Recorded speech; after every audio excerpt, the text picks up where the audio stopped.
Bonjour et bonsoir à toutes et à tous. Je suis Estelle Miquel, donc chargée de projet et de partenariat pour le Secours catholique Caritas France, euh, pour tous les partenariats qui concernent Haïti. Je vais commencer par remercier bien sûr le collectif Haïti de France pour m'avoir invité à participer à ces rencontres nationales. Je suis ravie qu'elles aient finalement pu être organisées malgré la pandémie. Malheureusement, je ne suis pas avec vous ce soir en direct, mais j'ai tenu à pouvoir vous représenter rapidement le travail du Secours catholique en Haïti. Peut-être en très synthétique et pour introduire rapidement l'action du Secours catholique aujourd'hui et depuis environ 4 ans, elle s'articule autour de 4 grands axes stratégiques.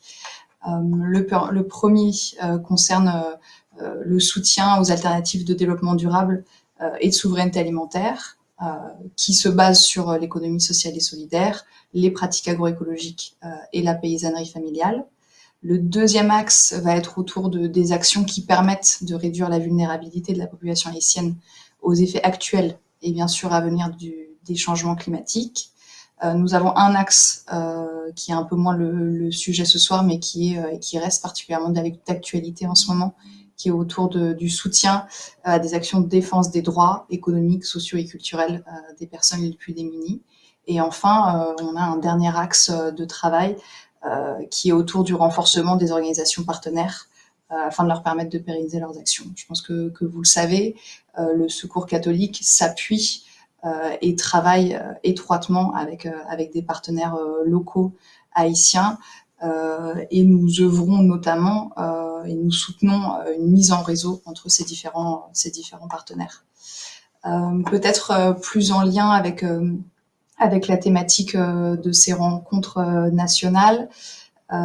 Aujourd'hui, nos projets qui touchent aux questions de souveraineté alimentaire, des questions de terre et d'agroécologie, elles ont vocation à répondre à plusieurs enjeux et qui sont bien entendu interconnectés.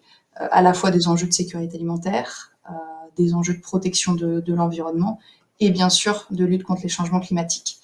On rejoint très largement une vision de la FAO qui indique qu'aujourd'hui, aucune action de reboisement en Haïti ne peut se faire sans être harmonisée avec celle du développement agricole. Pour nous, il est quasiment impensable de travailler sur les questions écologiques sans inclure un volet autour des questions de développement agricole, relance agricole et sécurité alimentaire. Et pour nous, c'est important de travailler avec cette approche globale et holistique des problématiques qui sont rencontrées en milieu rural et en milieu semi-rural. Donc nous essayons de répondre à l'échelle du territoire national aux enjeux bien sûr de sécurité alimentaire de la population, disponibilité en ressources en eau et également résistance aux catastrophes naturelles et au changement climatique. Mais plus localement, on va travailler avec des partenaires qui vont intervenir là où les populations défavorisées sont majoritaires, souffrent de la faim et bien sûr, on le sait, jouent un rôle fondamental dans la gestion de ces ressources naturelles et de leur protection.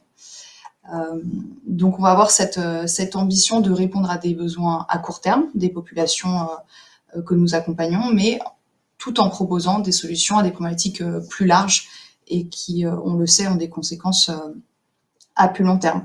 Donc on va tâcher d'intégrer un volet autour de la préservation de la biodiversité, de la lutte contre le changement climatique, avec des adaptations des systèmes qui permettent à la fois d'atténuer le réchauffement climatique et également de s'y adapter. Aujourd'hui, on le sait, les systèmes agroécologiques, dont les systèmes agroforestiers, ils permettent aux familles d'adapter leurs pratiques au changement climatique, qu'ils voient déjà et dont ils sont déjà témoins, mais aussi de diversifier leur production et d'accroître les sources de revenus qui leur permettront à terme d'assurer leurs besoins alimentaires et d'avoir moins recours à la déforestation. Voilà, c'est un peu notre vision des choses sur tous nos projets de développement agricole qui ont systématiquement un volet autour de la protection de l'environnement. Je pense que vous savez également, le Secours catholique travaille sur des partenariats sur du long terme, des projets avec plusieurs phases qui permettent finalement d'apprécier à long terme les impacts des projets qui sont menés. même si malheureusement, on le sait dans le contexte actuel, et qui est aujourd'hui un contexte qui perdure et qui s'aggrave, il est parfois assez difficile de mesurer les effets de ces projets à plus longue échelle.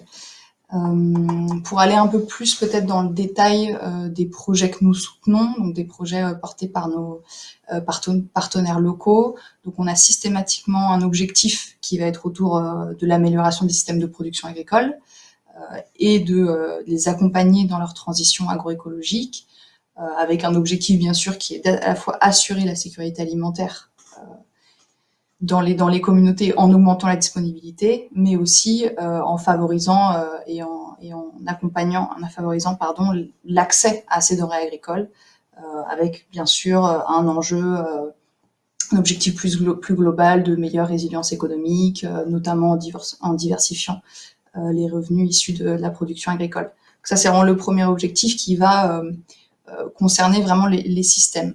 On a souvent un deuxième volet, un deuxième axe qui va plutôt se concentrer sur favoriser une diversification et une amélioration des habitudes alimentaires. Pour nous, c'est un complément indispensable pour aller vers une amélioration générale des conditions de vie des populations, une alimentation plus diversifiée. Et puis, pour nous, ça va être aussi une porte d'entrée pour aborder les questions d'hygiène plus largement. On a bien sûr, je le disais tout à l'heure, un objectif systématiquement qui est autour de la prévention de la dégradation de l'environnement, éventuellement sa restauration. Donc ça va être autour de la mise en place de structures anti-érosives, parfois un peu de reforestation. Mais quand on va aborder la thématique reforestation, on va toujours aller vers, bien sûr, des plantules forestières, mais aussi des plantules fruitières dans plutôt du développement de l'agroforesterie. Pour nous, c'est essentiel d'avoir cette entrée sur les questions environnementales, parce qu'il faut que les populations et les personnes avec lesquelles on travaille puissent s'approprier leur environnement, intégrer sa protection et vraiment participer à sa restauration. Et enfin, un dernier axe qui nous semble aussi tout à fait important et qui est un peu plus transversal, ça va être de faire en sorte de tenter de renforcer les liens de solidarité entre les familles et les organisations au sein des communautés. On parle de résilience. Aujourd'hui, il y a aussi d'autres facteurs extérieurs qui viennent un peu fragiliser le tissu local, et on pense que c'est essentiel pour la résilience des communautés de vraiment travailler sur ces questions-là. Et puis, on est aussi convaincu que ça permet une plus grande diffusion des pratiques, des changements de pratiques au sein des communautés, et à long terme de toucher davantage de personnes. Peut-être pour terminer, je vais revenir un peu sur ce qui nous était proposé, les questions auxquelles il nous était proposé de répondre, donc notamment ce qui est de l'ordre des difficultés. Aujourd'hui, je dirais que ce qui revient souvent, ce que nos partenaires nous disent, c'est un gros problème autour de la gestion de la ressource en eau. C'est vraiment un volet sur lequel il va falloir qu'on travaille davantage. On est dans les changements de pratiques, mais il va falloir aller plus loin. Malheureusement, ça semble aujourd'hui pas suffisant. Je pense que toutes les personnes qui sont en Haïti s'accordent sur les faits qu'on ressent de plus en plus les effets du réchauffement climatique. Donc c'est vraiment un aspect sur lequel il faudra travailler à l'avenir.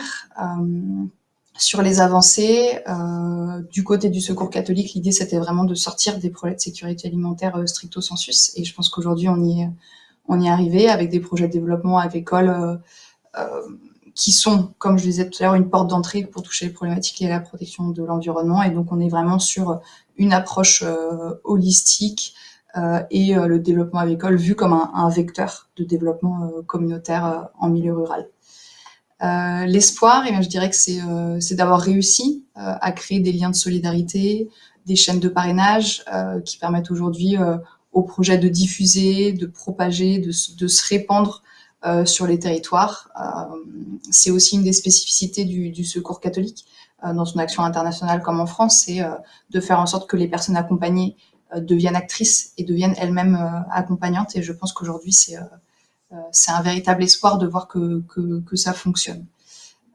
Et puis enfin, notre vision, mais je pense qu'elle est partagée par bon nombre d'entre vous et que vous la connaissez, c'est faire du lien, faire en sorte que nos partenaires échangent, mettre en place des plateformes pour faire davantage de partage, favoriser l'émergence de bonnes pratiques. Je pense qu'aujourd'hui, on est dans un contexte extrêmement changeant et donc les solutions ne peuvent pas être fixes et immobiles. Elles ne sont pas uniques et donc il y a un véritable, à mon sens, besoin de dialogue pour permettre une adaptation constante des systèmes et des pratiques.